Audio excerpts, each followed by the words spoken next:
تو یہ بہرحال یہ لوہے کی چھری سے ذبح ہونا چاہیے، یہ ابھی آپ نے سن لیا۔ اچھا، اب جو یہ ہے گردن جو کاٹی جائے تو اس میں 4 رگیں کٹنی چاہیے۔ اس میں ایک تو ہے جو اس کی غذا کی نالی ہے وہ کٹنی چاہیے، سانس کی نالی ٹریکیا جسے کہا جاتا ہے وہ کٹنا چاہیے، اور 2 خون کی نالیاں جو اطراف میں ہوتی ہیں وہ کٹنی چاہیے۔ بعض اوقات اتنا اوپر سے جانور کو ذبح کیا جاتا ہے کہ بعض اوقات ایک آدھ کوئی اس کی نالی صحیح کٹتی نہیں ہے، رہ جاتی ہے، تو بعض اوقات لوگ گوشت بچانے کی نیت سے یا بہت سے تو وہ غلط طریقے سے ذبح کرتے ہیں، تو وہ اس کو بھی علماء منع کرتے ہیں۔ یعنی 4 رگیں کٹنی چاہیے، سانس کی نالی، غذا کی نالی اور 2 خون کی نالیاں۔ اب جیسے ہی ذبح ہوگا، چھٹے امام فرماتے ہیں قربانی کے جانور، اللہم صلی علی محمد و علی محمد،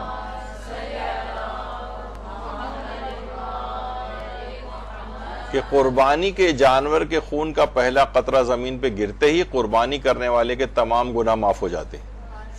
اور اس قربانی کے وسیلے سے معلوم چل جاتا ہے کہ کس میں تقویٰ پایا جاتا ہے۔ تو بہرحال یہ یعنی ہم نے لمحہ بلمحہ کرتے ہوئے یہاں تک لے کر آئے اس کو کہ اب جیسے ہی قطرہ خون کا گرے گا اس کے تمام گناہ بخشے جائیں گے۔ اچھا، اب یہ جو قطرہ تو خون کا، اب تو فوارہ نکلے گا خون کا اس میں سے، تو کتنا خون نکلنا ضروری ہے؟ تو اس میں علماء فرماتے ہیں اتنا خون نکلنا ضروری ہے کہ جو معمولاً جتنا خون نکلتا ہے، یعنی ذبح کیا، اب جو خون نکلا معمولاً جتنا خون نکلتا ہے، اگر وہ خون نکل جائے وہ نجیس ہے، سارا وہ خون نجیس ہے۔ جیسے اس کو ذبح کیا، اب وہ جو بھی خون نکلا ہے یہ نجیس ہے جو پڑا ہوا ہے یہاں پر زمین پر، اور جتنا خون اس کے بعد معمولاً نکلنے کے بعد جو جسم میں رہ گیا وہ خون پاک ہے، وہ خون پاک ہے۔ اسی طریقے سے اونٹ کا بھی مسئلہ ہے، کالا اس وجہ سے کر دیا، وہی پالیسی کی وجہ سے، یوٹیوب کی اس وجہ سے وہ آپ کو نہیں دکھایا، ورنہ اور زیادہ کلیئر پکچرز ہوتی ہیں کہ معمولاً جتنا خون نکلنا چاہیے اتنا خون جو ہے وہ نکل جائے، تو اندر جتنا پھر رہ جاتا ہے وہ پاک سمجھا جاتا ہے۔ اس کے فوائد بھی ہیں، مثلا جب آپ خون کو دھوتی ہیں بعد میں گوشت کو لا کے، جو خون نکلتا ہے اندر وہ نجس نہیں ہوتا کہ آپ کے کپڑے وغیرہ چھینٹ اڑ کے گئی تو آپ کہیں گے ارے یہ تو خون میرے کپڑے پر آ گیا، نہیں، اندر جسم میں رہنے والا خون پاک ہوتا ہے۔ یہ جو معمولاً نکل گیا باہر یہ نجس ہے۔ اب یہ لوگ اکثر لوگ جو ہوتے ہیں مثلا گھر کے صحن میں جانور کو ذبح کرتے ہیں، خون بہہ گیا، اب وہ پاؤں کے اندر مثلا ہمارے چپل پہ لگا، پھر چپل لیتے ہوئے ہم اندر گھر کے اندر آگے، وہ سب نجس ہوتا جائے گا، وہ سب نجس ہوتا جائے گا۔ تو اونٹ کے لحاظ سے بھی یہی ہے، دیگر جانوروں کے اعتبار سے بھی۔ اچھا، ایک بات اور اس میں بیان کر دی جائے کہ اونٹ کو ذبح نہیں کیا جا سکتا، اونٹ کو فقط نہری کیا جائے گا۔ اگر اونٹ کو کسی نے ذبح کیا تو پھر جو ہے جناب اونٹ جو ہے وہ حرام اور نجس ہو جائے گا۔ یہ کر سکتے ہیں البتہ کہ اس کو ذبح کیا ہم نے اور ابھی اس کی جان نکلی نہیں ہے لیکن پھر نہر کر دیا ہم نے، تو پھر ٹھیک ہو سکتا ہے معاملہ۔ اچھا، اسی طرح بھیڑ بکرا یا گائے کو نہر نہیں کر سکتے، وہ فقط اونٹ ہی نہر ہوگا۔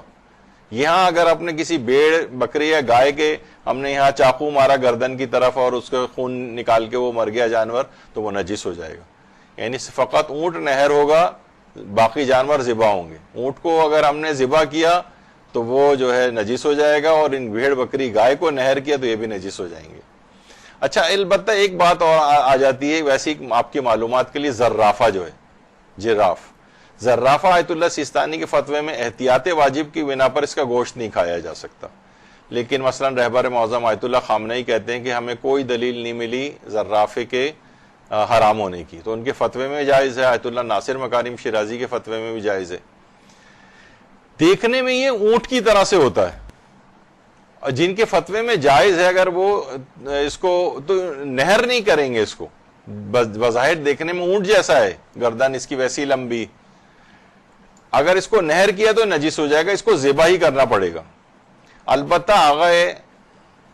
رہبر یا ناصر مکارم بھی کہتے ہیں کہ بقرہ عید کی قربانی میں نہیں ذبح ہو سکتا ہے، کیونکہ یہ وہ تو انعام ثلاثہ، بھیڑ بکری گائے بھینس بیل، وہ جو آپ کو ہم نے بتائے تھے، بس انہی میں سے ہی جانور ذبح ہو سکتا ہے۔ زرافہ اگرچہ حلال گوشت جانور ہے ان کے فتوے میں، لیکن عید کی قربانی کے لیے کافی نہیں، اور اگر قربان کریں گی تو ذبح ہوگا، نہر نہیں کیا جا سکتا، اور آغا سیستانی تو احتیاط واجب لگا کے منع ہی کرتے ہیں زرافے کو۔ اب یہ جو مثلا کھال وال اترنے کے بعد جو خون جسم کے اوپر لگا رہ جاتا ہے یہ پاک ہوتا ہے، یہ پاک ہوتا ہے، اور یہ اگر جسم پہ لگ بھی جائے تو اس سے فرق نہیں پڑتا ہے۔ اچھا، جانور کا ذبح کے وقت حرکت کرنا ضروری۔ بہت سے ایسے بھی ہوتے ہیں آج کل، کہیں آپ سنا، کہیں ایک صاحب بتا رہے تھے کہ وہ کسی مغربی ملک میں کسی قصائی کو لے کر آئے تھے، تو اس نے پہلے ایک ہتھوڑا لے کے، ایک زوردار ہتھوڑا اس کے سر پہ مار کے بے ہوش کر دیا اسے، اور کہا کہ اب دیکھیے آرام سے ذبح ہو جائے گا۔ تو اگر اس طرح سے کوئی جانور کو ذبح اگر کر رہا ہے تو وہ یا سن کر کے اس کو بالکل، یا بے ہوش کر کے، تو کہ جسم میں اس کے بالکل بھی حرکت نہیں ہو رہی، تو وہ جانور کا ذبح صحیح نہیں۔ چاہے اگر ہم اس طرح سے اس کو وہ کر بھی دیں، لیکن ذبح کے وقت اس کا پاؤں یا جسم میں کوئی حرکت یا دم میں حرکت کم سے کم ہونی چاہیے۔ اگر کوئی سی بھی حرکت نہیں ہو رہی ہے اور ہم نے اس طرح سے بے ہوش کر کے اس کو ذبح کیا، تو وہ ذبیحہ کافی نہیں ہے، وہ صحیح نہیں ہوگا اور حرام ہو جائے گا اس کا کھانا۔ تھوڑا سا بھی اگر حرکت اس کی نے دم میں کی ہے، اپنی ذبح کے وقت ٹانگیں اس کی حرکت میں آئی ہیں، تو پھر ذبح صحیح ہے۔ بعض اوقات یہ بھی ہوتے گولی مار کر جانور کو زخمی کر دیا، لیکن اس کے بعد ذبح نارمل طریقے سے ہم نے کیا، تو یہ ٹھیک ہے، گولی مار کے۔ لیکن یہ ایسا کریں نہیں، ہم پاسبلٹیز بتا رہے ہیں کہ بہرحال جانور بھاگا جا رہا ہے، ہم نے گولی مار کے اس کو مثلا زخمی کر دیا اور اس کے مرنے سے پہلے ہی جا کر ذبح کر دیا اس کو، تو یہ ٹھیک ہے۔ اچھا، اب ذبح کرتے وقت ایک آدھ حرام کام بھی ہے۔ ایک تو یہ کہ تلوار لی اور ایک دم سر پہ اس کے مار کے 2 ٹکڑے کر دیے اس کے، یہ نہیں ہو سکتا، یہ نہیں ہو سکتا کہ اس کے اس طرح سے 2 ٹکڑے کیے جائیں، یہ حرام اور نجس ہو جائے گا۔ اس میں تھا کہ ٹھیک ہے ہم ذبح کرتے گئے، لیکن چھری تیز ہونے کی وجہ سے وہ سر الگ ہو گیا، تو وہ اگرچہ آپ نے کام صحیح نہیں کیا، لیکن وہ جانور بہرحال حلال رہے گا۔ لیکن یہاں تو آپ نے ذبح والا طریقہ بھی نہیں، اس میں تو بس آپ نے اوپر سے وہ مارا اور سر کو بالکل الگ کر دیا، اس میں جانور بھی حرام ہو جائے گا۔ ہاں، اگر چھری تیز ہونے یا جلد بازی کی وجہ سے سر تن سے جدا ہو جائے، جان بوجھ کے ایسا نہیں کیا ہے، تو گناہ بھی نہیں ہے اور جانور بھی حلال ہے۔ اچھا، ذبح کے بعد معمولاً جو خون جسم سے نکلتا ہے، ابھی آپ نے سنا کہ وہ نجس ہے، اور اس کے بعد جسم کے اندر جو خون رہ جاتا ہے وہ پاک ہے، یہ بھی آپ نے سنا نا۔ اچھا، یہ کیا ہوتا ہے، ہم بعض اوقات جب یہ مسئلہ بھی ہم لگاتے ہیں آغا سیستانی کا، تو اس پہ بھی وہی جوہال افراد آ کے مذاق اڑاتے ہیں۔ مثلا کہ سوال پوچھا گیا کہ زمین جوتے کے تلووں اور گاڑی اور سائیکل کے ٹائر کو پاک کر سکتی ہے؟ وہ اسی کار پورچ میں مثلا ہم نے گاڑی کھڑی کی، وہیں پہ جانور ذبح ہو رہا ہے